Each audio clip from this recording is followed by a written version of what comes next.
Hola querido amigo colombiano, bienvenido por acá a Palillos sin filtro, con una voz bien paisa, porque no todos los paisas somos de donde ustedes ya saben, pero bueno, hoy es sábado 11 de abril de 2026 y por acá en la subregión del suroeste se presentó el tigre Abelardo de la Espriella, pero él mismo se encerró por allá en finca privada con inscripción previa por Google Forms y bueno, yo creo que el tigre se quedó encerrado y mientras usted este video hay varias vías en 10 departamentos de Colombia: Santander, Antioquia, Boyacá, Cundinamarca, Quindío, Casanare, Cauca, pues del Cauca, Caquetá, Cesar.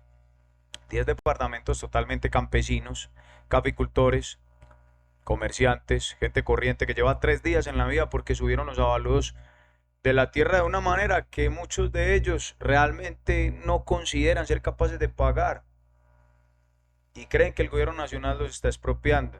Entonces, yo creo que hoy voy a hablarle de lo que pasa en Santander, voy a hablarles de lo que pasa acá en la subregión de Antioquia, en la cual yo hago parte del suroeste, porque esto no es un problema de allá, este problema ya llegó o está llegando a todos los pueblos del suroeste, a los municipios de Antioquia y a nivel nacional, y casi nadie lo está diciendo.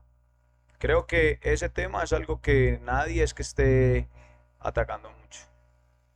Nadie está atacando mucho ni está hablando mucho, pero bueno, arranquemos entonces. Bueno, como les digo, soy Palillo Duque, hago opinión alternativa desde la región del suroeste antioqueño. Y bueno, hoy vamos a hablar un poco de la resolución 2057 del IGAC, del catastro multipropósito, de lo que está pasando en el país y de lo que significa para usted, querido colombiano, con mucha voz paisa, y que vive en esta región, con documentos, un poco de cifras. Bueno, ¿qué está pasando en Colombia hoy? Esto arrancó el jueves 9 de abril. Esta protesta, organizaciones campesinas, gremios agropecuarios y veedurías ciudadanas convocaron, yo creo que a un paro nacional. Desde hace muchos meses lo venían haciendo. No contra un partido, no contra una elección y no, o sea, yo creo que fue contra una resolución, la resolución 2057 del Instituto Geográfico Agustín Codazzi, expedida el 30 de diciembre del 2025, último día hábil del año. Mejor dicho, eso lo hicieron casi a escondidas. Muchos petardos. Esa resolución actualizó los avalúos, queridos colombianos, catastrales, los avalúos catastrales de los predios rurales en 527 municipios de nuestro país, de un solo golpe a partir del 1 de enero del presente año 2026. Entonces, ¿cuántos municipios son 527? Casi la mitad del país. Y entre esos están municipios de Antioquia, de acá donde somos los paisas, y que no todos los paisas apoyamos la ultraderecha de Colombia. Luego de haber entendido esto, este facto, en Santander, que fue el departamento más golpeado, bloquearon la vía. Aeropuerto por allá, por Palo Negro, desde la madrugada del jueves. Los pasajeros tuvieron que bajarse de los carros y en todos los noticieros está, y caminar más de 4 kilómetros con maletas para no perder los vuelos. La terminal de Bucaramanga se redujo en cuanto a todo el tema de los despachos. 10 municipios totalmente incomunicados. El corredor de Bucaramanga y Barranca Bermeja completamente cerrado. Vehículos de emergencia del Hospital del Magdalena Medio detenidos, aunque por ahí salió la señorita Tatiana, la que está liderando todo esto, a decir que iban a dejar pasar carros como las ambulancias, las instituciones de salud y algunos temas de fuerza mayor. Pero bueno, 3 días después, hoy, los bloqueos siguen. La Veeduría Nacional del Catastro Multipropósito, que es quien coordina el paro, dice que no levanta hasta que el gobierno nacional se siente a negociar directamente. Hoy vimos a la señorita Tatiana a la hora que estoy haciendo este video, hace por ahí media hora, dijo que ya se había sentado una mesa de diálogo a tratar de concertar las soluciones para esto. No con el gobernador, no con el alcalde, con el gobierno nacional. Y hablemos de algo. Aquí hay un caso concreto. Don Manuel de Lebrija. Yo creo que quiero que usted conozca, querido colombiano, a don Manuel. Es un campesino, citricultor de la vereda Puyana, Lebrija, Santander. Lleva 2 días en el bloqueo y él no está ahí porque le guste protestar. Está porque su finca, que antes tenía un avalúo de 400 millones de pesos con la resolución 2057, pasó a un avalúo de 2.000 millones de pesos. Un rezago en muchos lugares de 15 o 20 años donde no se había hecho un avalúo catastral. Imagínense en eso multiplicado por 5. El impuesto predial que pagaba eran 4 millones de pesos el año pasado, el 2025. El que le están cobrando ahora son 12 millones de pesos. Y los vecinos del señor de la misma vereda reportan saltos similares, predios que pasaron de 20 millones a 2.600 millones. En el tema del avalúo, el papel del IGAC, los convirtió en millonarios. En la realidad, esa gente sigue siendo caficultores y tricultores que viven de lo que produce la tierrita, manito. Y aquí viene la pregunta que usted hace rato está haciendo. ¿Eso es legal? Pues el Estado, no sé, puede el Estado subirle al predial así de un año para otro. Ahí es donde entra la ley. ¿Qué es lo que dice el marco legal? Bueno, primero entendamos qué es el catastro multipropósito porque el nombre suena como muy técnico y el gobierno lo usa en ocasiones para confundir a las personas. El catastro es el inventario oficial de todos los predios del país. ¿Quién es el dueño? ¿Dónde está? ¿Cuánto mide? ¿Cuánto vale? El problema es que ese inventario lleva 20 años, como les dije, de rezago, pero el problema no es de la gente. El problema es del gobierno que no lo hizo. Y cuando lo hizo mal. ¿Y por qué tiene que salir a pagar siempre el colombiano? Al haberse quedado esos 20 años sin actualizarse, muchos municipios, el IGAC mismo lo reconoce, dice que el 90% de los predios están tributando a menos del 20% de su valor comercial real. Y entonces eso a quién beneficiaba según el gobierno, a los grandes propietarios y terratenientes que tenían tierras valiosas con avalúos mínimos y pagaban una miseria de predial. Eso es real, esa inequidad existe. El problema no es que hayan actualizado, el problema es cómo lo hicieron. Y esa resolución 2057, yo creo que firmada por el IGA, publicada en el Diario Oficial para el 31 de diciembre, le dio a los municipios 0 días hábiles de margen, 0. Y en esa resolución hay incrementos que generan dificultades para entenderlos. Vea, en el municipio de Saravena, Arauca, recuerdo que hay una zona con un incremento del, mejor dicho, se sube por allá al 2.505%. Eso no es un error de dedo. Eso está en el documento. Eso está en el documento. Ahora, hay quienes defienden esto con un argumento. La ley 1995 del 2019 protege a los propietarios. Dice que aunque el avalúo suba lo que sea, el impuesto predial no puede crecer más del 50% del año anterior si el predio es menor de 100 hectáreas y no más del 100% si supera las 100 hectáreas. El director del IGAC lo repite en todos los medios de comunicación y sobre todo en los tradicionales. Mano, y eso es verdad. Esa protección existe en la ley. Pero hay un problema, ese límite del 50% aplica solo sobre el predial del año inmediatamente anterior. Entonces, si el año pasado usted pagaba 4 millones, este año no puede pagar más de 6 millones al predial.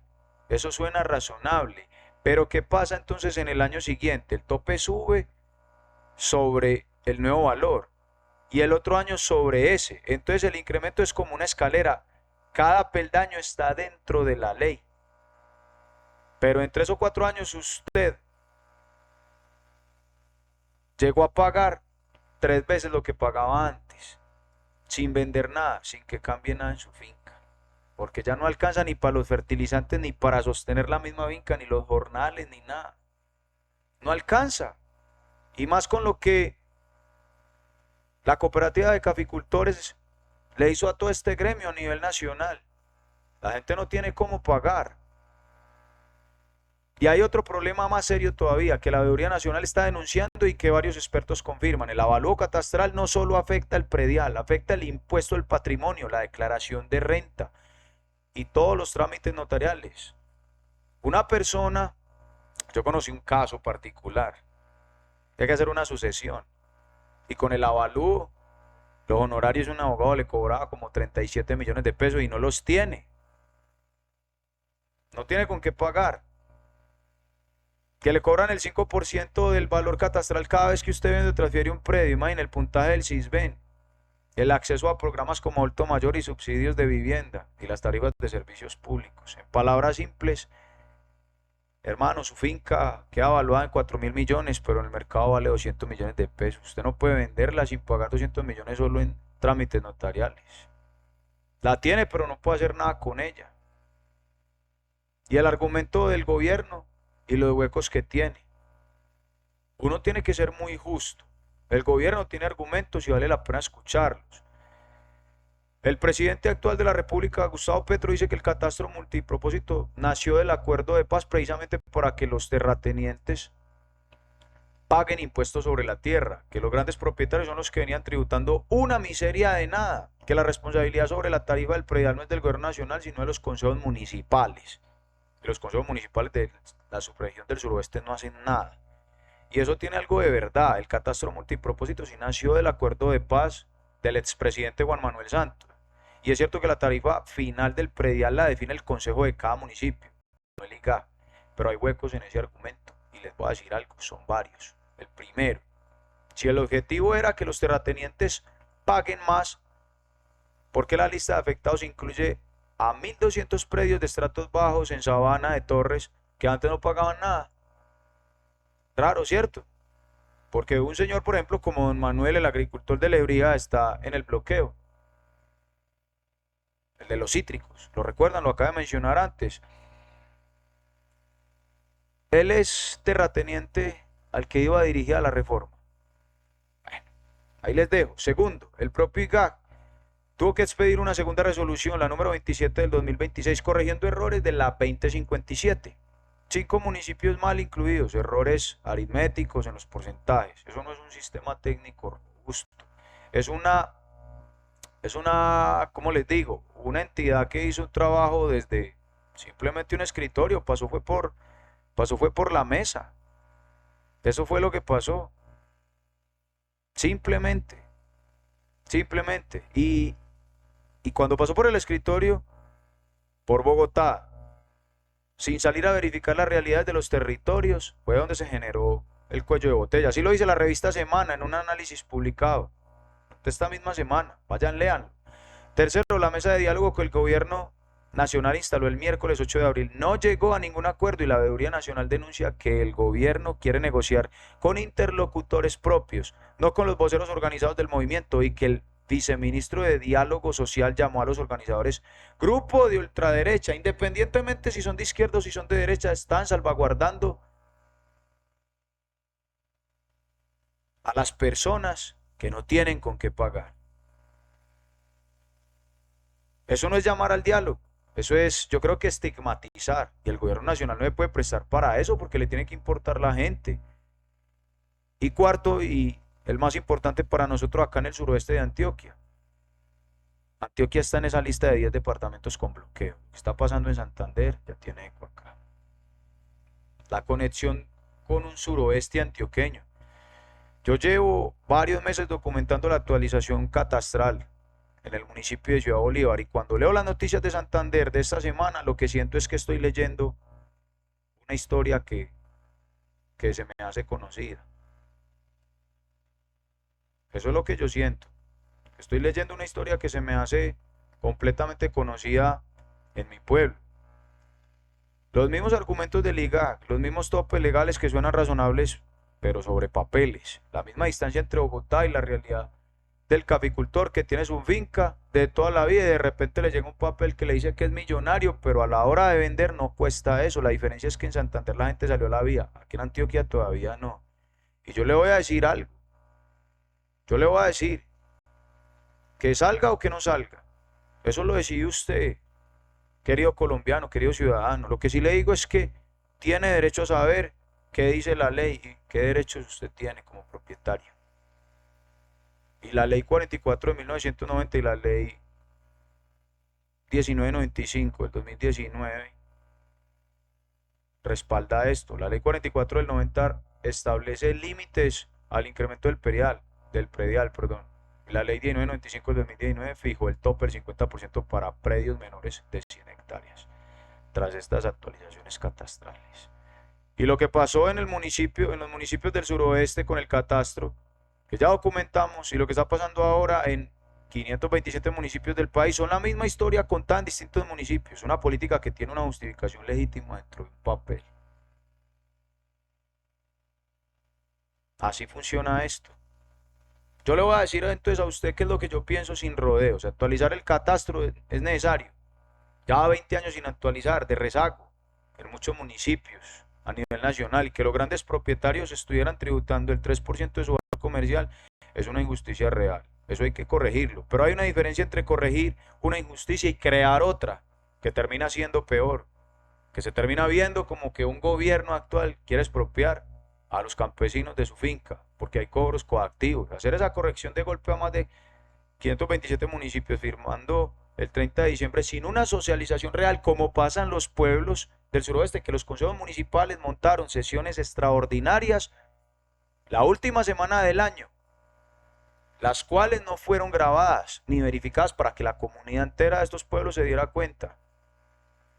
¿Sí me hago entender? Aplicando incrementos en algunos casos que superan hasta el 2000%, hasta el 10.000%. Como en Andes, Antioquia. Eso no es reforma, eso es un error de ejecución enorme que el gobierno no ha querido reconocer y necesitamos que lo reconozca. Y lo más grave no es el error técnico, es que quienes lo están pagando más duro no son los terratenientes a los que iba dirigida la medida, son los citricultores, los caficultores, propietarios de predios pequeños, de estratos bajos, que de repente quedaron en un sistema que los convirtió en millonarios de papel, pero sin serlo en la realidad. Y el ciudadano siempre tiene que pagar los errores del Estado, de quienes gobiernan, siempre. Siempre es el ciudadano de a pie, sobre todo el de abajo. Eso no cambia con este gobierno, ni con el anterior, ni con el que venga. Y mientras eso no cambie, el trabajo que toca hacer es este: explicar, documentar y exigir. Entonces, si usted tiene su predio en esta región y llegó un recibo predial que le parece desproporcionado, usted tiene derecho a pedir en las alcaldías la liquidación detallada del cálculo. Tiene derecho a verificar si el avalúo de su predio está entre los 527 municipios afectados por la resolución 2057 del 2025 y tiene derecho a apelar a un recurso de reconsideración. Si usted conoce un caso concreto en Antioquia donde los avalúos hayan subido de forma que no cuadra, entonces escríbame, lo vamos a documentar, lo vamos a publicar con nombre, con predio, con documento. Este es el primer expediente en este canal sobre este tema y esperemos que no sea el último, porque esto no para. Dios me lo bendiga.